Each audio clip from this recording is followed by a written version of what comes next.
컨디션 안 좋아. 요즘 심신미약 상태야. 에휴, 피곤해 죽겠네.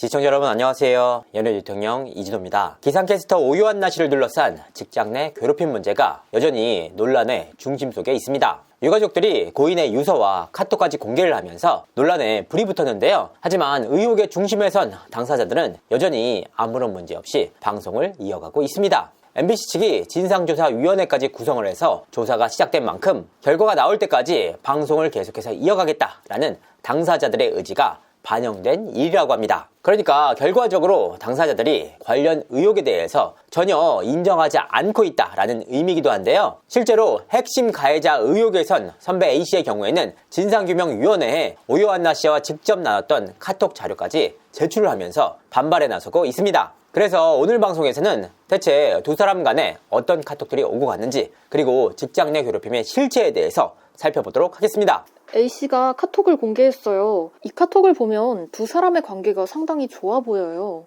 엑스포츠 뉴스를 통해서 A씨가 진상규명위원회에 제출한 카톡을 살펴볼 수가 있는데요. 오요한나 씨는 2021년 5월 MBC 기상캐스터로 입사를 했습니다. 유가족들은 오요한나 씨가 2021년 9월 MBC 뉴스투데이 새벽 방송에 발탁이 되면서 괴롭힘이 시작됐다라고 주장하기도 했는데요. 그러니까 전임자를 밀어내고 신입이 주요 시간대를 꿰차면서 문제가 불거졌다라는 의미입니다. 하지만 A씨가 제출한 해당 카톡 등을 보면 2021년 9월 이후에도 두 사람이 상당히 좋은 관계 속에서 카톡을 이어가고 있다는 사실을 파악할 수가 있습니다. 그 내용을 살펴보면 이렇습니다. 안나 고생했다. 중계톤 좋다. 네가 톤이 낮은 게 아니라 긴장해서 더 낮게 들린 것 같다. 시간이 지날수록 더 좋아질 거야. 애인 생겼니? 저녁에 뭐해? 내 스타일이니? 네 스타일이면 소개하려고 한 거지. 2022년 7월 28일 안나야 이쁘다. 배우려고 하는 자세도 너무 고맙고 그런 자세면 너가 탑이 될 거야. 상처받고 지치지 말고 같이 조금씩 해보자. 잘하고 있어. 힘내. 오요한나 선배님께 위로뿐 아니라 정말 많은 것을 배우고 있다고 느껴요.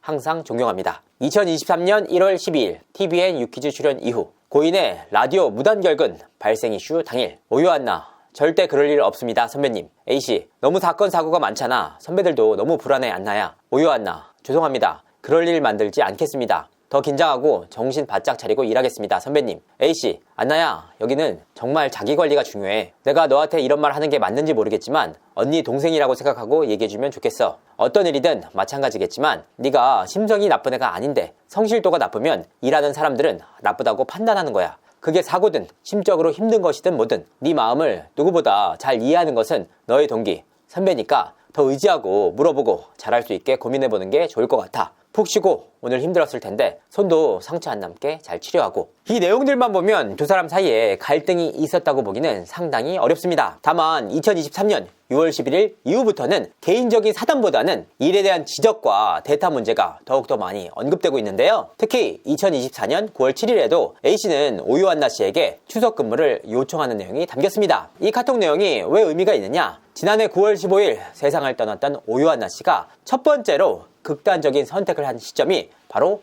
9월 6일이었습니다. 그러니까 극단적인 선택을 한 다음날 오요한나 씨는 A씨로부터 이와 같은 대타 요청을 받게 되는데요. 오요한나 씨 역시 본인이 극단적인 선택을 한 그 다음날이었지만 더 맡겨주셔도 된다. 저는 진짜 대기조다. 집이 1분 거리니까 다 이야기해달라 라는 말이 담겼습니다. 그만큼 오요한나 씨가 직장생활 내에서 적응을 하기 위해서 노력을 했다는 증거이기도 합니다.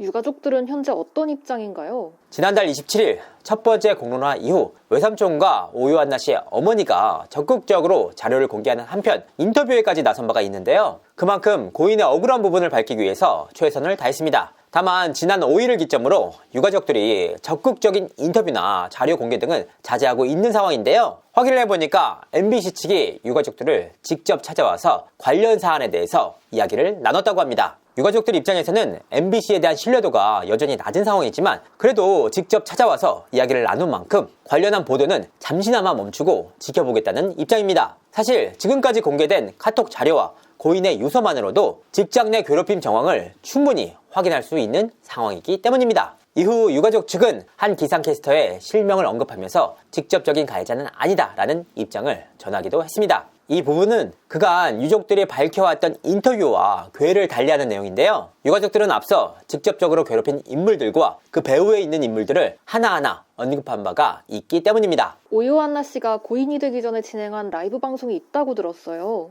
직장 내 괴롭힘 문제, 사실 객관적인 자료가 없이는 명확하게 그 진상을 밝히기 어려운 문제입니다. 앞서 공개된 카톡처럼 상대방은 직장 내 선배로서 정당한 조언이었다, 당사자가 불성실했다라는 반박 논리로 나서는 경우가 적지 않기 때문입니다. 다만 오요한나 씨의 경우에는 가족들뿐만 아니라 MBC 관계자 4인에게 본인의 직장 내 피해 사실을 직접적으로 언급하는 내용들이 녹취 자료로 남아있는 한편, 오요한나 씨가 제외된 MBC 기상캐스터 4인의 단톡방 내용 등이 자료로 확보된 상황이기 때문에 사실 입증 자체는 어렵지 않을 전망입니다. 더욱이 직장 내 괴롭힘의 핵심 인물인 A씨와의 추가 녹취가 공개되기도 했는데요. 해당 녹취록에는 내가 예전에는 신입이어서 실드를 쳤는데 지금도 방송을 너무 못한다는 얘기가 나온다. 이렇게 되면 잘리거나 기상팀이 없어지는 것밖에 없다. 이와 같은 질책에 오요한나 씨가 눈물을 보이자 눈물을 가릴 생각도 없고 상대방이 어떻게 받아들일지에 대한 고민도 안 하냐? 선배한테 그게 할 태도냐? 너가 여기서 제일 잘났냐? 태도가 뭐가 문제냐고 물어보면 너의 태도부터가 지금 아니지 않냐? 내가 내 아랫사람이냐? 위아래 없다 라고 다그치는 내용까지 담겼습니다. 사실 이 녹취 내용만을 두고 볼 때 직장 선배의 정당한 훈계인지 아니면 직장 내 괴롭힘인지를 명확하게 판단하기는 어렵습니다. 다만 이 녹취의 시점 자체가 고인이 새벽 방송 이후 퇴근한 뒤에 해당 선배가 다시 오요한나 씨를 불러서 훈계를 했다는 점에서 직장 내 괴롭힘 가능성이 무척이나 높은 상황인데요. 이 내용들뿐만 아니라 그간 공개된 카톡들과 기상캐스터 4인이 함께 나눴던 이야기 등을 종합적으로 고려해 볼 때 직장 내 괴롭힘 자체는 충분히 입증 가능하다는 분석이 나오고 있습니다. 직장 내 괴롭힘에 관한 자료들이 계속해서 나오고 있는데 어떤 내용들인가요? 네, 그렇습니다. 오요한나 씨가 사망하기 약 20여일 전인 8월 22일 오요한나 씨는 인스타 라이브 방송을 진행한 바가 있는데요. 이날 PC방을 찾은 오요한나 씨의 안색은 상당히 어두웠습니다. 이에 지인들은 울었느냐 라고 물었는데요. 오요한나 씨는 울지 않았다 라고 답을 하면서 일하러 왔다. 내가 광주 사람이지 않느냐. 그래서 내가 직접 겪고 먹었던 곳을 부탁하셔서 하고 있다. 지금 일하고 있어요. 아우 하기 싫어. 컨디션이 안 좋다. 심신미약 상태다. 라는 발언을 하기도 했습니다. 그냥 나 PC방이고 게임 아니야. 일하고 있어. 내가 노트북이 없거든. 나도 여기 와서 하고 싶지 않지. 내가 광주 사람이잖아. 그래서 광주 관련된 리스트를 정리해달라고 해서 왔어. 나 우셨냐고? 아니, 안 울었어요. 내가 광주 사람이거든요.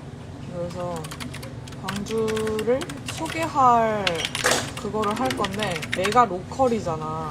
그래서 내가 직접 겪었고 먹었고 했던 곳을 좀 부탁하셔서 내가 하겠다고 해서 쭉 정리를 해놨으니 컨디션 안 좋아. 요즘 심신미약 상태야.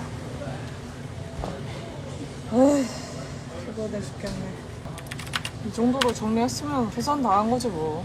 내가 진짜 쓸데없이 뭘 열심히 하는 타입이야? 그러니까 누군가의 부탁으로 퇴근 이후에 PC방을 찾아서 광주 맛집 리스트를 정리하고 있었다라는 의미인데요. 저희 오빠가 공깃밥 3그릇 먹던 곳이에요. 웨이팅이 심하긴 한데 회전율이 높아 금방 빠져요. 엄마가 저 낳기 전부터 갔던 곳입니다. 광주 내려가면 반드시 콩물국수 먹으러 가는 곳이에요. 등의 개인적인 경험을 토대로 맛집을 소개하는 내용까지 담겼습니다. 최근 논란 이후 일각에서는 이 맛집 리스트 정리조차 괴롭힘을 가한 선배 가운데 일부가 시킨 것이 아니냐라는 의혹이 일기도 했는데요. 취재 결과 이 부분은 사실이 아니었습니다. 괴롭힘 당사자들과 관련이 없는 사안이자 일정이었다고 합니다. 다만 오요한나 씨의 당시 라이브를 통해서 3가지 사실을 확인할 수가 있었는데요. 먼저 첫 번째로는 오요한나 씨가 가족들에 대한 사랑이 남달랐다는 겁니다. 오요한나 씨는 맛집 설명 과정에서 어머니가 저 낳기 전부터 갔던 곳, 오빠가 공깃밥을 100그릇이나 먹는 곳이라고 표현했습니다. 두 번째는 오요한나 씨의 발언을 통해서 오요한나 씨가 어떤 심경이었는지를 엿볼 수가 있습니다. 오요한나 씨는 스스로 컨디션이 안 좋다, 심신미약 상태다 라는 말을 하기도 했는데요. 이 방송을 지켜본 지인들이 울었느냐라고 되물을 정도였습니다. 세 번째는 본인의 일에 관한 열정이었는데요. 퇴근 이후 본인이 맡은 일을 수행하기 위해서 PC방까지 찾아서 정리에 나설 정도였습니다. 하지만 오요한나 씨의 수입은 많지 않았던 것으로 보이는데요. 2022년 오요한나 씨가 MBC로부터 1년 동안 받았던 급여 소득은 1,600만 원에 불과했습니다. 이로 인해서 트레이너, 코치, 설거지 알바 등을 할 정도로 빠듯한 삶을 살았던 것으로 보입니다. 빠듯한 현실 속에 더해진 직장 내 괴롭힘 의혹. 더 이상 이와 같은 비극이 발생하지 않도록 철저한 진상규명과 함께 관련 법이 제정되기를 바라는 마음입니다. 이상으로 이진호였습니다. 감사합니다.